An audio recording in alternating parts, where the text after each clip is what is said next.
ಅಂದ್ರೆ ಇದೊಂದು ಚಕ್ರ, ಒಂದು ಟೈಮ್ ಕಾಮಿಡಿ, ಒಂದು ಟೈಮ್ ಫೈಟ್, ಒಂದು ಇದೆಲ್ಲ ನಡೀತಾ ಇರುತ್ತೆ. ಸಿನಿಮಾ ನಾನು ಇಲ್ಲಿ ಬದುಕ್ತಾ ಇದ್ದೀನಿ, ನನಗೆ ಇದು ಅನ್ನ ಕೊಡ್ತಾ ಇದೆ, ಜೀವನ ಕೊಡ್ತಾ ಇದೆ ಅಂತ ಇಟ್ಕೊಂಡು ಯೋಚನೆ ಮಾಡಿದ್ರೆ ಸ್ವಲ್ಪ ಜನ ಕಡಿಮೆ ಮಾಡಬಹುದು. 100% ನಾವು ಸ್ವಲ್ಪ ಕತೆ ಸ್ಟಾಕ್ ಇಟ್ಕೊಂಡಿದೀವಿ.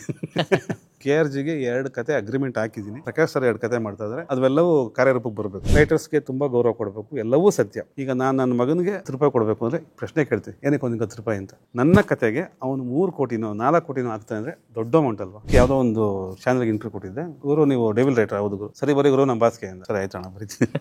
ಸೊ ಅಂದರೆ ಇವತ್ತಿಗೆ ಕತೆ ಎಷ್ಟು ಮುಖ್ಯ ಆಗುತ್ತೆ ಅಂದರೆ ಒಂದು ಮಧ್ಯ ಒಂದಷ್ಟು ಡೈಲಾಗ್ಗಳು ಚೇಂಜ್ ಆಯಿತು.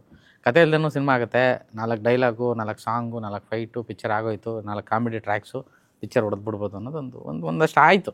ಅದು ಸಕ್ಸಸ್ ಆಗಿದೆ, ಫೇಲ್ ಆಗಿದೆ, ಅದು ಬೇರೆ ವಿಷಯ. ಇವತ್ತಿಗೆ ಮತ್ತೆ ಕತೆ ಕಂಟೆಂಟ್ ಅನ್ನೋ ಪ್ರಾಮಿನೆನ್ಸ್ ಬಂದಿದೆ. ರೈಟರ್ಗೆ ಒಂದು ವ್ಯಾಲ್ಯೂ ಅನ್ನೋದು ಮತ್ತೆ ಶುರುವಾಗಿದೆ.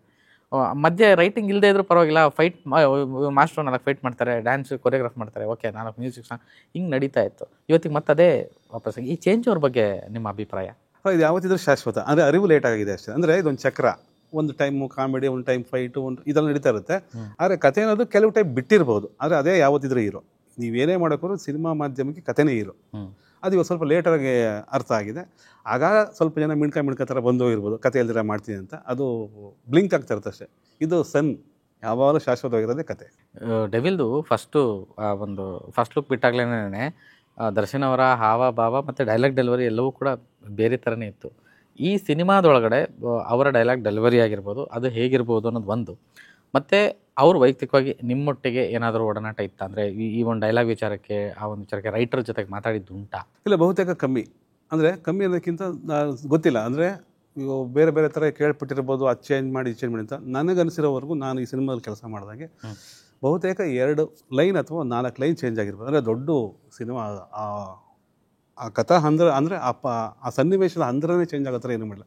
ಸಣ್ಣ ಪುಟ್ಟಿದ್ದು ಇದು ಬೇರೆ ಥರ ಮಾಡ್ಬೋದು ಅಂತ ಮಾಡಿದ್ದು ಬಿಟ್ಟರೆ ಆ ಥರ ಯಾವತ್ತೂ ಮಾಡಿಲ್ಲ. ನೀವೊಬ್ಬ ಕಥೆಗಾರನಾಗಿ, ರೈಟರಾಗಿ ತುಂಬ ಸರ್ ಇವತ್ತಿಗೆ ಈ ಕಥೆಗಳು ಅಥವಾ ಈಗ ಡೈರೆಕ್ಟ್ರೇ ಅವರೇ ಕತೆ ಬರ್ಕೊಂಡು ಅವರೇ ಡೈರೆಕ್ಟ್ ಮಾಡೋದು, ಅವರೇ ಸ್ಕ್ರೀನ್ ಪ್ಲೇ ಮಾಡ್ಕೊಳ್ಳೋದು, ಅವರೇ ಮ್ಯೂಸಿಕ್ಕು ಮಾಡೋದು ಆಗೋಗಿದೆ ಈಗ.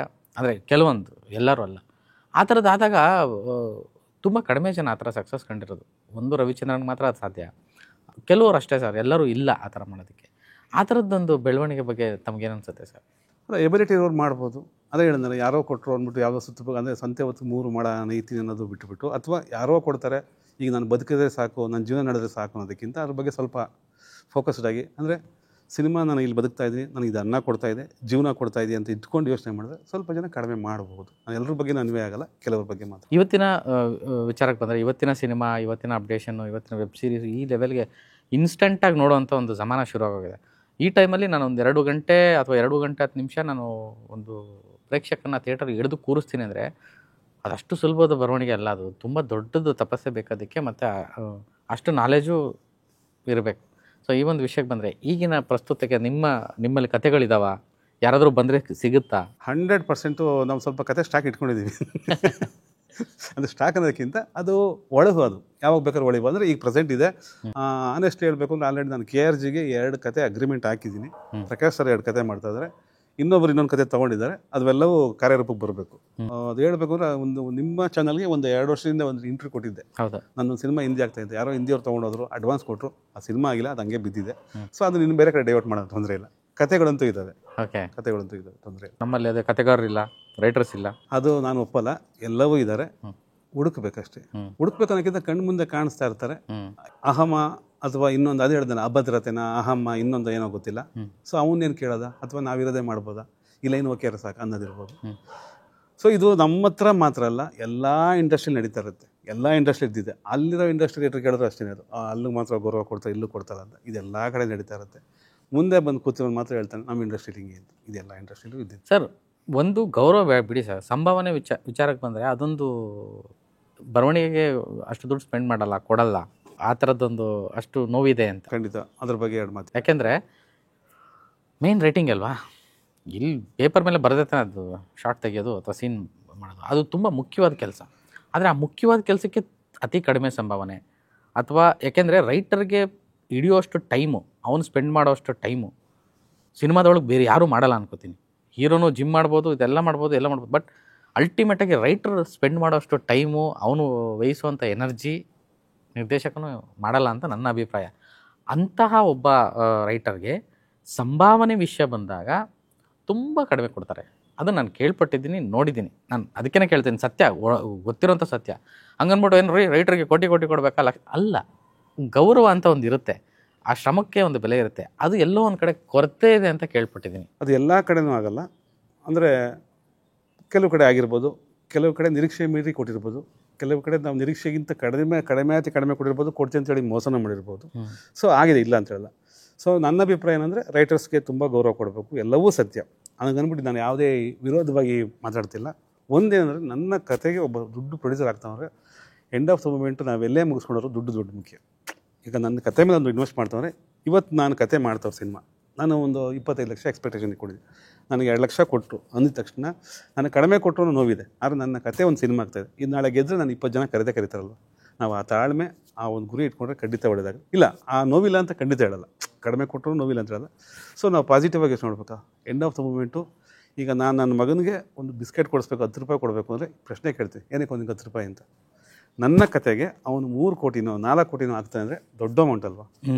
ಸೊ ಅದಾಗುತ್ತೆ, ಆ ನೋವು ಇರ್ಬೋದಿಲ್ಲ ಅಂತಲ್ಲ. ಆ ಸಿನಿಮಾ ಸಕ್ಸಸ್ ಆದ್ಮೇಲೆ 20 ಜನ ಕರೀತಾರೆ, ಇಲ್ಲೇನು ಕಳ್ಕೊಂಡಿದ್ಯಾ, ನಿನಗೇನಾಗಿತ್ತು ಅದು ನೆಕ್ಸ್ಟ್ ಸಿನಿಮಾದಲ್ಲಿ ಸಿಗುತ್ತೆ. ಒಂಚೂರು ತಾಳ್ಮೆ ವಹಿಸ್ಬೋದಾ, ಇಲ್ಲ ಅಂತ ಹೇಳಲ್ಲ. ಅದು ಆಗಬೇಕು ಅನ್ನೋ ನನ್ನ ಅಭಿಪ್ರಾಯ. ಇದು ನನ್ನ ಪರ್ಸ್ನಲ್ ಅಭಿಪ್ರಾಯ. ಇದು ಯಾರಿಗೂ ನೋವು ಕೊಟ್ಟರೆ ದಯವಿಟ್ಟು ಕ್ಷಮೆ ಇರಲಿ, ಖಂಡಿತವಾಗ್ಲೂ ಇದೆ. ಓಕೆ, ಡೆವಿಲ್ದು ಸೀಕ್ರೆಟ್ಸ್ ಏನಾದರೂ ಹಂಚ್ಕೋಬೋದಾ? ಸೀಕ್ರೆಟ್ ಆಗಿದೆ, ಚೆನ್ನಾಗಿರುತ್ತೆ. ನಾನು ಹಂಗೆಲ್ಲ ಹೇಳಿದ್ದು ಅಂದರೆ ಅಪಾರ್ಟ್ ಫ್ರಮ್ ದರ್ಶನ್, ಅಂದರೆ ನಾನು ಕೇಳ್ಪಟ್ಟೆ ಅಂದರೆ ದರ್ಶನ್ ಸರ್ ಜೊತೆಗೆ ಪ್ಯಾರಲ್ ಆಗಿ ತುಂಬ ವಿಷಯ ಇದೆ ಸಿನಿಮಾಲಿ, ತುಂಬ ಕಲಾವಿದರಿದ್ದಾರೆ ಅಥವಾ ಆ ಟ್ರ್ಯಾಕ್ಸೇ ಬೇರೆ ಇದೆ ಅಂತ ಕೇಳ್ಪಟ್ಟೆ. ಸೊ ಆ ಒಂದು ವಿಷಯಕ್ಕೆ ನೀವು ಏನಂತಾರೆ ಅದಕ್ಕೆ ಮೆಟಾಫರಿಕಲಿ ಏನಾದ್ರು ಹೇಳ್ಬೋದಾ ಅಂತ? ತಾರಾ ಬಳಗ ದೊಡ್ಡದಾಗೇ ಇದೆ, ದೊಡ್ಡವರೆಲ್ಲ ಇದ್ದಾರೆ. ನೀವು ಅವಲೇ ಹೇಳಿದ್ರೆ ಅಪ್ಪಾಜಿ ಅಂತ ಒಂದು ಸಿನಿಮಾ ಅಂದೇನು off the record on the record. ಹೌದು, ನಾನು ವಿಷ್ಣುವರ್ಧನ್ ಅವ್ರದ್ದು ಅಪ್ಪಾಜಿ ಆವಾಗ ನಾವು. ಸೊ ನಾನು ಆಮ್ನಿನ ಅವಾಗ ನೋಡಿದ್ದು. ಸೊ ಈ ಸಿನಿಮಾ ಕ್ಯಾಸ್ಟ್ ಮಾಡಿಸಿದ್ದೀನಿ. ಓ ಸೊ ಇದು ರೆಕಾರ್ಡ್ ಇದು. ಆ ಥರ ಮಹೇಶ್ ಮಂಜ್ರೇಕರ್ ಮಾಡಿದ್ದಾರೆ. ಆಮೇಲೆ ಬಿಗ್ ಬಾಸ್ ವಿನಯ್ ಗೌಡ, ನಮ್ಮ ಹೀರೋಯಿನ್ ರಚನಾ ರೈ, ಅಚ್ಯುತ್ ಸರ್ಗೆ ಒಂದು ನನಗೆ ಗೊತ್ತಿರೋ ಪ್ರಕಾರ ಅವ್ರು ಸುಮಾರು ಒಳ್ಳೆ ನಟರು ಕೂಡ ಹೌದು, ಅದ್ಭುತವಾದ ನಟರು ಕೂಡ ಹೌದು, ದೊಡ್ಡ ಕ್ಯಾರೆಕ್ಟರ್ಗಳು ಮಾಡಿದ್ದಾರೆ ಕೂಡ ಹೌದು, ಇಲ್ಲ ಅಂತಲ್ಲ. ಆದರೆ ಈ ಸಿನಿಮಾದಲ್ಲಿ ನನಗನ್ಸತ್ರ ಅವರು ಒಂದು ಅದೇ ಸಿನಿಮಾ ಥರ ಹೇಳ್ಬೇಕು ಅಂದರೆ ಡಿವಿಯೇಷನ್ ತಗೊಳ್ಳೋ ಕ್ಯಾರೆಕ್ಟರ್ ಇರ್ಬೋದು ಅಂತ ನನ್ನ ಅನಿಸಿಕೆ. ಇಲ್ಲಿಂದ ಅವ್ರ ಕೆರಿಯರಲ್ಲೇ ಒಂದು ಕ್ಯಾರೆಕ್ಟರ್ ಅಲ್ಲ ಇದು, ಏನು ಗುರು ಇಂಥ ಕ್ಯಾರೆಕ್ಟರ್ ಅನ್ನೋದು ಅಂದರೆ ವೇರಿಯೇಷನ್ಸ್ಗಳು, ಈ ಥರ ಕ್ಯಾರೆಕ್ಟರ್ ಅಂತ ಅಲ್ಲ, ಅವ್ರು ಮಾಡಿರೋ ಪಾತ್ರಗಳಿಲ್ಲ. ಇದು ನನ್ನ ಅಭಿಪ್ರಾಯ, ನನ್ನ ದೃಷ್ಟಿಕೋನದಲ್ಲಿ. ವಿನಯ್ ಬಗ್ಗೆನೂ ಕೇಳ್ಪಟ್ಟೆ, ವಿನಯ್ ಆ್ಯಕ್ಚುಲಿ ಸಿನಿಮಾದಿಂದ ಒಂದು ಎಲಿವೇಟ್ ಆಗ್ತಾರೆ ಅಂತ. ಖಂಡಿತ ಆಗ್ಬೋದು, ಆಗೋ ಸಾಧ್ಯತೆಗಳು ತುಂಬ ಇದ್ದಾವೆ. ಅವ್ರಿಗೂ ತುಂಬ ಒಳ್ಳೆ ಪಾತ್ರ ಇದೆ. ಸೊ ನಾನು ಅದರಲ್ಲಿ ಒಂದು ಸಣ್ಣ ಕ್ಯಾರೆಕ್ಟರ್ ಮಾಡಿದ್ದೀನಿ. ಓ, ಇದರಲ್ಲಿ ರೈಟಿಂಗ್ ಜೊತೆಗೆ ಅದು ತುಂಬ ಸಣ್ಣ ಪಾತ್ರ ಮಾಡಿದ್ದೀನಿ. ಪ್ರಕಾಶ್ ಅವ್ರದ್ದು ಡೈರೆಕ್ಷನ್ ವಿಚಾರಕ್ಕೆ ಬಂದರೆ ಸರ್, ತುಂಬ ಜನ ಅಂದರೆ ನಾವು ನೋಡ್ದಂಗೆ ಅವರು ಸಿನಿಮಾ ಟೈಮ್ ತೊಗೊಳ್ತಾರೆ, ಬಟ್ ಪರ್ಫೆಕ್ಟ್ ಸಿನಿಮಾ ಮಾಡೋದವರು. ಖಂಡಿತ ಕನ್ನಡದ ಕರಣ್ ಜಹಾರ್ ಅಂತ ಹೇಳೋ ಶಿವಣ್ಣ ಅವ್ರನ್ನ. ಸೊ ಆ ರೀತಿಯಾದಂಥ ಮೇಕರ್ ಅವರು. ಸೊ ಇವತ್ತಿಗೂ ಆಮೇಲೆ ಅವರು ಖುಷಿಯಾಗೋದೇನೆಂದರೆ ಅವರು ಸಿನಿಮಾದಿಂದ ಸಿನಿಮಾಗೆ ಆ ಜನ್ರೇಷನ್ಗೆ ಆ ಟೈಮ್ಗೆ ಏನು ಬೇಕೋ ಆ ಅಪ್ಡೇಟ್ ತುಂಬ ಚೆನ್ನಾಗಿರ್ತಾರೆ. ಸೊ ಆ ಒಂದು ವಿಷಯಕ್ಕೆ ನೀವು ನೋಡ್ದಂಗೆ ಇಲ್ಲ, ಅದು ನಾನು ಅದೇ ಸುಮಾರು ಜನ ಡೈರೆಕ್ಟರ್ ಜೊತೆ ಕೆಲಸ ಮಾಡಿದ್ದೀನಿ. ಸೊ ಅವರು ಒಂಥರ ಮಿಸ್ಟರ್ ಪರ್ಫೆಕ್ಷನಿಸ್ಟ್ ಅಂತಾರೆ, ಗೊತ್ತಾ, ಆ ಥರ. ಅವ್ರ ತಲೆಯಲ್ಲಿ ಒಂದು ಪಿಕ್ಚರ್ ನೋಡಿದರೆ ನಾನು ಅದನ್ನು ತೆಗಿತೀನಿ, ಅದನ್ನು ಮಾಡ್ತೀನಿ ಅಂತಾರೆ. ಸೊ ಅವ್ರಿಗೆ ರೈಟ್ರಿಗಾಗಲಿ ಇನ್ನೊಬ್ರಿಗೆ ಎಷ್ಟು ಸ್ಪೇಸ್ ಕೊಡ್ತಾರೆ ಅಂದರೆ ನೀವು ಬರೀ ಮಾಡ್ತೀರಾ ಅಂತ. ಸೊ ಇದರಲ್ಲಿ ಹೇಳಬೇಕು ಅಂದರೆ ನನಗೆ ಯಾವುದೋ ಒಬ್ಬ ಆರ್ಟಿಸ್ಟ್ ಹೆಸರು ಬೇಡ, ಅವರು ನಾನು ಬರೆದಿದ್ದು ಬಿಟ್ಟು ಎಕ್ಸ್ಟ್ರಾ ತೊಗೊಂಡಿದ್ರು, ಅದನ್ನು ಹೇಳ್ತೀನಿ ಅಂದರು. ಸರ್ ಇದ್ದವರು ಅಲ್ಲಿ ಕಟ್ ಮಾಡಿಸ್ಬಿಟ್ಟು ಅವ್ರು ರೈಟ್ರ್ ಏನೋ ಕಷ್ಟ ಬಿದ್ದು ಬರೆದಿರ್ತಾರೆ, ಅದನ್ನು ಮಾತ್ರ ಹೇಳಿ ಅಂದರು. ಅಂದರೆ ಅವರೆಷ್ಟು ಫೋಕಸ್ಡ್ ಆಗಿದ್ದಾರೆ ಅನ್ನೋದನ್ನು ಹೇಳಬೇಕಾಗುತ್ತೆ. ಸೊ ಅವರು ತುಂಬ ಒಂದು ರಿಹರ್ಸಲ್ ಇರ್ಬೋದು, ಇನ್ನೊಂದು ಇರ್ಬೋದು, ಟೈಮ್ ತೊಗೊಂಡು ಇದು ನನ್ನ ಪಿಕ್ಚರು, ಇಷ್ಟು ತೆಗಿತೀನಿ, ಹಿಂಗೆ ಮಾಡ್ತೀನಿ, ಅಷ್ಟು ಫೋಕಸ್ಡ್ ಆಗಿದ್ದಾರೆ. ಅಷ್ಟು ಅದೇ ಮಿಸ್ಟರ್ ಪರ್ಫೆಕ್ಷನಿಸ್ಟು. ನಡವಳಿಕೆ ಆಗಿರ್ಬೋದು, ನಡ್ಕೊಳ್ಳೋ ರೀತಿ ಆಗಿರ್ಬೋದು, ತುಂಬ ಚೆನ್ನಾಗಿದೆ. ಹಾಡುಗಳ ವಿಚಾರಕ್ಕೆ, ಲಿರಿಕ್ಸ್ ವಿಚಾರಕ್ಕೆ ನೀವು ಇನ್ವಾಲ್ವ್ ಆಗಿದ್ದುಂಟಾ? ಇಲ್ಲ, ಅಂದರೆ ಇನ್ವಾಲ್ವ್ ಅಂದರೆ ನಾನೊಬ್ಬ ಕೇಳಗನಾಗಿ ಕೇಳಿದ್ದೀನಿ ಬಿಟ್ಟರೆ ಇನ್ನು ಅದಕ್ಕೇನು ನಂದಿದ್ದಿಲ್ಲ. ಅಂದರೆ ಇದು ಹೆಂಗಿದೆ ಅಂತ ಕೇಳಿದಾಗ ನಮ್ಮ ಅಭಿಪ್ರಾಯ ಹೇಳ್ಬೋದು ಅಷ್ಟು. ಸರ್, ಬೇರೆ ಬೇರೆ ಸಿನಿಮಾಗಳಿಗೆ ಕೆಲಸ ಮಾಡಿರ್ತೀರ. ಈ ದರ್ಶನ್ ಅವ್ರ ಸಿನಿಮಾಗೆ ಕೆಲಸ ಮಾಡಿದ್ರೆ ಅದು ವೈಬೇ ಬೇರೆ ಅಂತೆ. ಅಂದರೆ ನೀವು ಕೆಲಸ ಮಾಡ್ತೀರಂತ ಗೊತ್ತಾದರೆ ಸಾಕಂತೆ ಎಲ್ಲ ಆಚೆ ಹೋದ್ರೂ ನಮ್ಮ ಬಾಸ್ಗೆ ಒಳ್ಳೆ ಪಿಕ್ಚರ್ ಮಾಡಿರಿ, ನಮ್ಮ ಬಾಸ್ಗೆ ಚೆನ್ನಾಗಿರೋ ಅಂದರೆ ಅಷ್ಟರ ಮಟ್ಟಿಗೆ ಅವ್ರ ಫ್ಯಾನ್ ಬೇಸು ಫ್ಲೋಯರ್ ಅಂತ. ನೀವು ಇಲ್ಲೆಲ್ಲ ಹೋಗಿ ಸುಮ್ಮನೆ ಹೆಂಗಂದ್ರೆ ಸಾಕು, ನಾವು ಡಿಪಸ್ ಫ್ಯಾನ್ ಆ ಥರದ್ದು ಒಂದು ಇರುತ್ತಲ್ಲ, ನೀವು ನೋಡಿದ್ದುಂಟ ಅಂದರೆ ಈ ಮೂಮೆಂಟಲ್ಲಿ, ಈ ಜರ್ನಿ ಸೆಂಟು. ನಾನು ಇತ್ತೀಚೆಗೆ ಯಾವುದೋ ಒಂದು ಚಾನಲ್ಗೆ ಇಂಟರ್ವ್ಯೂ ಕೊಟ್ಟಿದ್ದೆ. ಸರಿ, ಯಾರೋ ನೋಡಿ ಸಹಜವಾಗಿ ನೋಡಿರ್ತಾರೆ. ಸೊ ಹೋಗ್ತಾ ಇದ್ದಾರೆ ಅಲ್ಲಿ, ಗುರು ನೀವು ಡೆವಿಲ್ ರೈಟರ್? ಹೌದು ಗುರು. ಸರಿ ಬರೀ ಗುರು, ನಮ್ಮ ಬಾಸ್ಗೆ ಅಂದ. ಸರಿ ಆಯ್ತು ಅಣ್ಣ, ಬರೀತೀನಿ. ಅದು ಸಖತ್ತು ಮಜಾ ಹೇಳಬೇಕು ಅಂದರೆ ಒಂದು ಚಾನಲ್ಗೆ ಇಂಟ್ರ್ಯೂ ಕೊಟ್ಟಿದ್ದೆ. ಅಲ್ಲಿ ನಾನು ಅಂದರೆ ಇನ್ನು ಅಧಿಕೃತವಾಗಿ ನಮ್ಮ ಡೆವಿಲ್ ತಂಡದಿಂದ ಯಾರೂ ಏನೂ ಇಂಟ್ರ್ಯೂ ಕೊಟ್ಟಿರಲಿಲ್ಲ. ನಂದು ಅಚಾನಕ್ಕಾಗಿ ಆಗೋಂಗಾಗುತ್ತೆ. ಸೊ ನಾನು ಏನೂ ಮಾತಾಡಿಲ್ಲ. ಅದೇ ಏನೇ ಕೇಳೋರು, ಇಲ್ಲ ನನಗೆ ಗೊತ್ತಿಲ್ಲ ಇದು ಯಾವ ಸಿನಿಮಾ, ಕಿರಿಕ್ ಪಾಟೀಲ್ ಅಂತ ಹೇಳೋದು, ನನಗೇನು ಗೊತ್ತಿಲ್ಲ ಸರ್, ನಾನು ಬಿಟ್ಬಿಡಿ ಸರ್, ಆ ಥರ ಇದ್ದೆ ಇಡೀ ಆ ಇಂಟ್ರ್ಯೂ ಪೂರ್ತಿನಿ. ಸರಿ ಶುರುವಾಯಿತು ಕಾಮೆಂಟ್ಸ್ಗಳು. ಯಾರೋ ಒಬ್ಬ ಹಾಕಿದ್ದ, ನಮ್ಗೆ ಯಾಕೋ ನಮ್ಮ ರೈಟ್ರ್ ಮೇಲೆ ನಂಬಿಕೆ ಇಲ್ಲ ಒಬ್ಬ ಹಾಕಿದ್ದ. ಇನ್ನೊಬ್ಬ ಇದ್ದು, don't judge book by it's cover ಅಂತ ಹಾಕಿದ್ದ. ಓಕೆ ಅಂದರೆ ನನಗೆ ಹಂಗಿತ್ತು ಒತ್ತಡ ಅನ್ನೋಕ್ಕಿಂತ ಸೊ ಅದು ಎಥಿಕ್ಸ್ ಕೂಡ. ಇನ್ನು ನಮ್ಮಲ್ಲ ಯಾರೂ ನಮ್ಮ ಡೈರೆಕ್ಟ್ರ್ ಸರ್ ಮಾಡಿಲ್ಲ, ದರ್ಶನ್ ಸರ್ ಮಾಡಿಲ್ಲ, ಯಾರೂ ಇಂಟ್ರ್ಯೂ ಕೊಟ್ಟಿಲ್ಲ. ಸೊ ನಾನು ಹೆಂಗೆ ಕೊಡೋದು ಅನ್ನೋದಿತ್ತು. ಸೊ ಹಂಗಾಗಿ